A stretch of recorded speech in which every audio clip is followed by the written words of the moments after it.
Ripple tente de rejeter le blâme sur la SEC. Bonjour, ici CryptoAli, j'espère que vous allez bien aujourd'hui. Sans tarder, comme d'habitude, le prix du XRP, 47 cents 91 en baisse de 11,5%.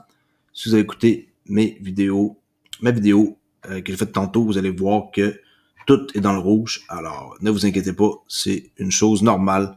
Alors, tenez bon et si vous êtes long terme, ça ne devrait pas vous affecter. Alors ici, on voit la map qui est dans le rouge encore, vraiment beaucoup. Bitcoin à 51,986, Ethereum 15,64, ADA 1,06, XRP, comme j'ai dit, 46 centimes 99. Alors, Fiat League, on voit la belle descente de 11,70%, 3,5 millions de trades présentement, et rien n'a changé, même que ça l'a empiré ici avec 82 perdants contre seulement 3 gagnants. Le seul qui se démarre présentement, c'est FIL, qui est Filecoin avec 7,38%. Alors, pour ceux qui ne connaissent pas encore, on peut me suivre sur Twitter à Olivier_XRP. Et si vous êtes nouveau dans la crypto, j'ai un cours gratuit pour débutants sur la crypto-monnaie, pour comment investir dans la crypto. J'ai déjà 908 étudiants. Ça, j'ai mis ça à jour aujourd'hui. J'arrive bientôt à 1000 étudiants. Alors, si vous voulez en savoir plus, cliquez ici sur les liens que vous pouvez trouver sur Twitter ou dans chaque description de mes vidéos. Alors, pour les nouvelles d'aujourd'hui, ça va être assez simple. On va aller voir ici que maintenant, on peut acheter une Tesla avec un Bitcoin, comme par exemple le modèle X ici, qui est en vente à le prix astronomique de 83 000 $. On peut acheter ici avec un Bitcoin maintenant le modèle utilitaire comme ça. Hein? Ils ont mis l'option sur leur site, 88 000 $. Alors, c'est plus qu'un Bitcoin, mais quand même, l'option est là disponible pour vous si vous voulez avoir ce genre de véhicule-là. Alors, par rapport à ma nouvelle d'aujourd'hui, quoique Ripple tente de rejeter le blâme sur la SEC, je tenais à parler aussi des fois des choses qui sont pas toujours à leur avantage. Faut pas toujours parler de juste le positif. Des fois, il y a des trucs un peu négatifs à dire. Alors ici, les demandes de Ripple pour Bitcoin et les documents liés à Ethereum qu'ils ont demandé à la SEC sont excessifs selon la SEC. On va voir pourquoi. Alors, Dugan Bliss, qui est l'avocat principal de la Security and Exchange Commission des États-Unis, a écrit une lettre au juge de paix Sarah Netburn, soulignant la réponse de l'agence à Ripple. Selon le plaignant, l'agence a produit plus de 81 gigs de données comprenant 97 865 documents et 3 911 emails externes, y compris les documents non privilégiés et protégés, ainsi que des documents respectifs de tiers, des transcriptions, des citations à comparaître, des emails externes et d'autres communications connexes. Conformément à la lettre, la SEC a accepté de fournir aux défendeurs certaines des informations qu'ils recherchent, y compris les communications par courrier électronique associées contenant des phrases telles que XRP ou Ripple, les communications entre des tiers et 9 hauts fonctionnaires de la SEC, ainsi que des documents reçus des tiers lors des enquêtes portant sur les 10 actifs numériques. Cependant, le compromis proposé par la SEC n'a pas vraiment répondu aux attentes de Ripple. Eux, ils voulaient avoir beaucoup plus que juste qu'est-ce qu'on vient de voir ici, qui est quand même pas mal, mais Ripple vont pas se contenter d'avoir juste des documents puis des emails, là. On sait qu'est-ce qu'ils veulent. Ils veulent avoir les documents complets de Ethereum et Bitcoin. Alors, pourquoi ils ont été choisis, puis que Ripple XRP n'a pas été choisi il y a quelques années. Alors, le compromis est inacceptable selon Ripple. Au lieu de cela, les autorités de Ripple ont exigé 2 documents supplémentaires. A. Des documents concernant Bitcoin et Ethereum. Et B. Des communications internes de la SEC sur XRP, Bitcoin et Ethereum. Les représentants de la SEC ont fait valoir que le simple fait d'invoquer des comparaisons avec Bitcoin et Ethereum ou d'étiqueter un actif numérique comme une monnaie n'est pas une défense reconnaissable. Bon, ça, par exemple, j'en doute, là.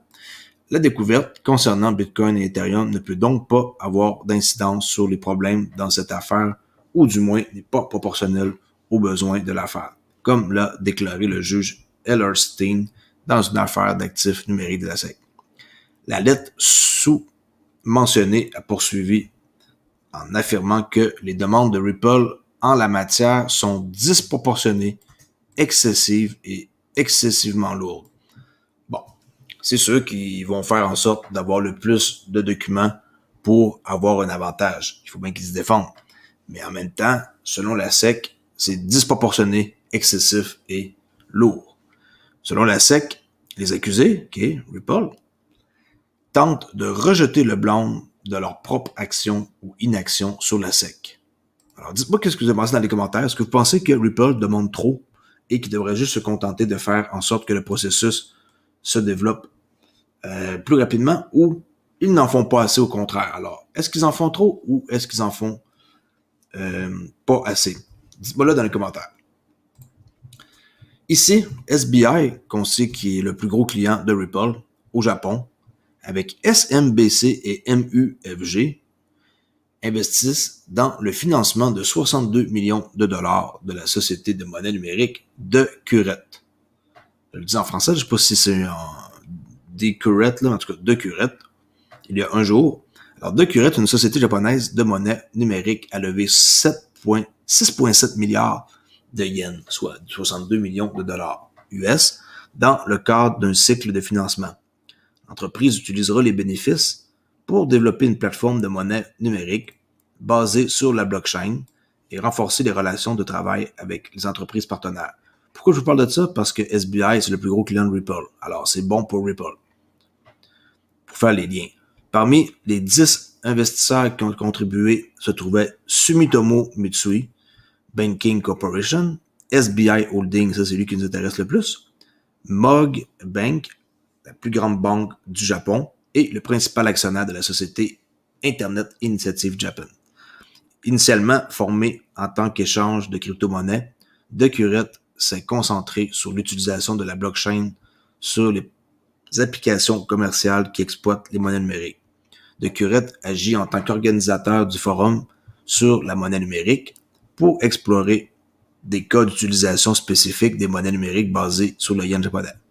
Elle compte désormais plus de 50 entreprises japonaises dans plusieurs secteurs, dont les actionnaires de la société d'électricité KDDI, Mizuho Bank, Mitsubishi Corporation et NTT Group. Le forum prévoit de mettre en œuvre des preuves de concept, POC, pour divers cas d'utilisation et de créer des normes opérationnelles. Depuis juin 2020, Curette travaille spécifiquement sur ce projet qui comprend une plateforme de monnaie numérique à 2 niveaux pour l'émission de devises numériques privées et la programmabilité des contrats intelligents, Smart Contract, ainsi qu'une solution basée sur la blockchain. La dernière levée de fonds pour Curette fait suite à une série d'essais menés en partenariat avec des entreprises mondiales basées au Japon. Récemment, Toyota System, une filiale à 100% de Toyota Motors, a lancé un essai de paiement automatisé des prestations sociales auprès de 2500 employés. Les paiements ont été effectués avec l'aide de la technologie blockchain et d'une solution de monnaie numérique de marque blanche de Curette, qui est, avec SBI, SMB et MOG, qui viennent d'investir 62 millions. Alors, je crois que c'est une bonne nouvelle. Et on peut voir ici le site de Curette, en quoi on peut acheter puis vendre facilement de l'Ethereum et Ripple, XRP. Alors, dites-moi ce que vous en pensez. On voit vraiment là que XRP est inclus, Litecoin, Bitcoin Cash, Ethereum, Bitcoin, avec une carte ici. Ça a l'air d'être cool là, comme site. Moi, je connais pas tous les sites malheureusement. Peut-être qu'il y en a qui connaissent ici plus d'informations. Avec tout le nombre de partenaires qui sont ici, c'est assez impressionnant. Là. On voit très bien que sont implantés et qui devraient SMBC, on les voit ici. Là. Il y a plusieurs gros partenaires là-dedans. J'ai vu de quoi? Densu? Non, pas ça. J'avais vu quelque chose, mais c'est pas ce que je pensais. OK. Alors, forum de monnaie numérique, information. On peut aller voir ici le site dans la description que je vais mettre, s'il y en a qui s'intéressent. On peut voir ensuite un emploi de développeur WordPress full stack chez Ripple à San Francisco. 8 ans et plus d'expérience sur WordPress, CCS, PHP, qui vont. Je sais pas qu'est-ce qu'ils veulent faire avec quelqu'un par rapport à WordPress, mais on va voir.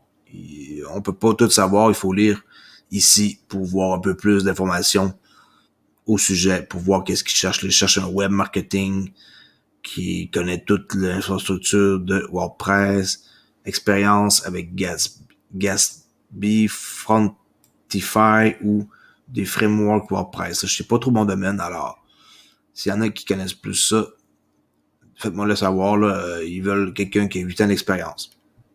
Et full-time job, 40 heures semaine. Bon.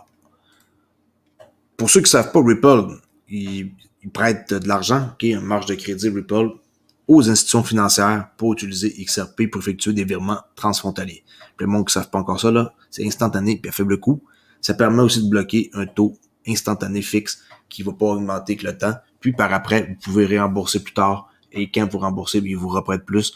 Alors, à utiliser uniquement, comme c'est marqué ici, avec les clients institutionnels de RippleNet. Mais je voulais vous le mentionner, il y a beaucoup de monde qui ne savent pas que la ligne de crédit de Ripple existe et que c'est un truc qui existe à peu près, je dirais, 3-4 mois. À peu près, là, je me souviens pas de la date exacte. Et que c'est SOC2, le truc le plus dur à avoir par rapport à la sécurité ici, là, de l'AICPA. Bonne chance pour avoir ce genre de saut comme ça pour votre entreprise. Très, très dur à avoir. Fidélité, qui dit que les gestionnaires de fortune essaient toujours de comprendre Bitcoin. La majorité des gestionnaires de fortune essaient toujours de connaître Bitcoin selon le responsable de la branche institutionnelle de fidélité. Mike Durbin, qui est directeur de fidélité institutionnelle, a récemment déclaré à Reuters que les sociétés de gestion de patrimoine essaient toujours d'en savoir plus sur Bitcoin, alors que la crypto-monnaie atteint régulièrement de nouveaux sommets sans précédent. Eux sont toujours en train d'essayer de comprendre comment ça fonctionne parce que, honnêtement, quelqu'un qui commence là-dedans, c'est pas très, très, très, très facile et eux-mêmes, voyez-vous, ont de la difficulté. Sur Coindesk ici, une entreprise de banque d'affaires cotée envisage d'échanger des actions à l'aide de la technologie blockchain d'Amazon. La plateforme de trading numérique Blackstar devrait être achevée dans les 90 prochains jours. Ça, c'est une nouvelle qui date ici de hier, 23 mars.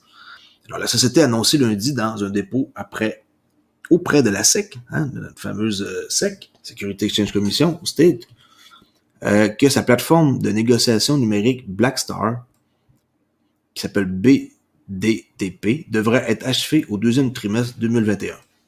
Ça veut dire avril, mai, juin, dans ce coin-là. Et utiliserait la technologie blockchain d'Amazon. Selon le CFO Joseph Kurzodina, l'objectif de Blackstar est d'établir un marché au comptant pour les investisseurs dans des entreprises publiques pour égaliser les règles du jeu.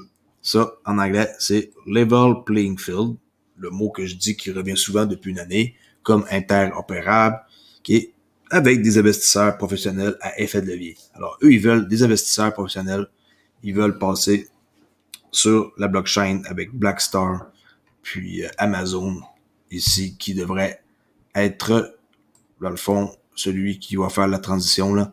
Mais Blackstar, plateforme de trading numérique, blockchain, Amazon, je crois que c'est une grosse nouvelle quand même. Ça n'a pas vraiment eu d'impact.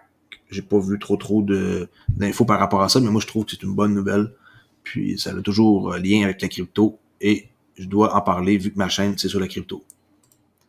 Bitcoin, beaucoup trop coûteux, selon la Norvège, alors que les banques recherchent activement des méthodes de paiement numérique efficaces. Bitcoin n'en fait pas partie, a déclaré le gouverneur de Norges Bank en Norvège.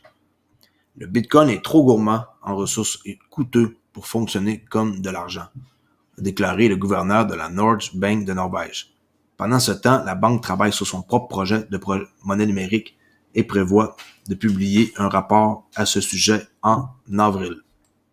Même si la Norvège est le pays le plus sans numéraire, qui utilise vraiment pas beaucoup d'argent là-bas, là, liquide, papier, ils sont comme avancés, au monde, il est inconcevable que Bitcoin puisse y remplacer de l'argent, selon Øystein Olsen, gouverneur de la Norges Bank. Olsen a déclaré à Bloomberg hier que Bitcoin est beaucoup trop gourmand en ressources, bien trop coûteux et surtout qu'il ne préserve pas la stabilité. Tout à fait vrai. La propriété et la tâche de base d'une banque centrale, écoutez bien, et d'une banque centrale sont de garantir la stabilité de la valeur de la monnaie et du système. Et cela ne fait pas part pour Bitcoin. Okay? Et cela excusez-moi, on va recommencer la phrase là, ici. Là. La propriété et la tâche de base d'une banque centrale et d'une banque centrale sont de garantir la stabilité de la valeur de la monnaie et du système. Et cela n'est pas fait par Bitcoin. Autrement dit, lui, il n'est pas là pour essayer de stabiliser le système financier des banques centrales. Au contraire, c'est tellement volatile que je me demande comment est-ce que les gens encore s'intéressent à ça. C'est juste parce qu'il y a un engouement puis que les institutions investissent puis tout le monde embarque. Mais en tant que tel, c'est pas fait pour les banques centrales du tout, là. Si vous pensez que le Bitcoin va être utilisé, que les banques centrales, détrompez-vous, ils vont jamais utiliser ce genre de monnaie-là pour faire aucune transaction. Ils vont créer leur propre CBDC et ils vont utiliser un bridge qui s'appelle, comme par exemple, le XRP. Okay? Pour transiger sur le Ledger XRP et faire des transactions sur une ligne privée. Il va y avoir une ligne normale publique, okay, qui est la ligne, mettons, A, et il va y avoir une autre ligne privée ici, mais le prix du XRP va toujours rester le même. Ils vont pas avoir un avantage parce que les banques centrales passent par une ligne privée. Mais ça, David Schwartz, le CTO de Ripple, en a parlé. C'est pas moi qui l'invente. Alors, pour aujourd'hui, c'est pas mal ça. Comme j'ai dit tantôt, venez me parler sur Twitter à Olivier_XRP si vous voulez avoir plus d'informations sur moi. Sinon, abonnez-vous sur ma chaîne YouTube. J'arrive à quasiment 3000 abonnés. Ça devrait se faire dans les prochains jours. Ça fait super plaisir de voir que ma chaîne commence à grossir de plus en plus. Et avant de quitter, je tenais à remercier, comme à chaque vidéo, MB Denis Havel, Mr. Biggie, Nicolas Gauthier, Valentin Gagné, Michel Loper, Hicham Ridouane, Manuel Ferland, Rob XRP, Reich, Bill Life, Imed, Sylvain Lévesque, Tatiana et Eric, le dernier arrivé, qui sont capables de venir me parler ici sur Discord dans un forum privé avec des conversations uniques qu'on a et de vive voix avec le Voice Channel pour me permettre de les aider dans des questions spécifiques. Faites pareil comme eux. Vous pouvez, pour pas cher, venir dans mon cercle privé. Merci beaucoup et je vous dis à la prochaine vidéo. Au revoir.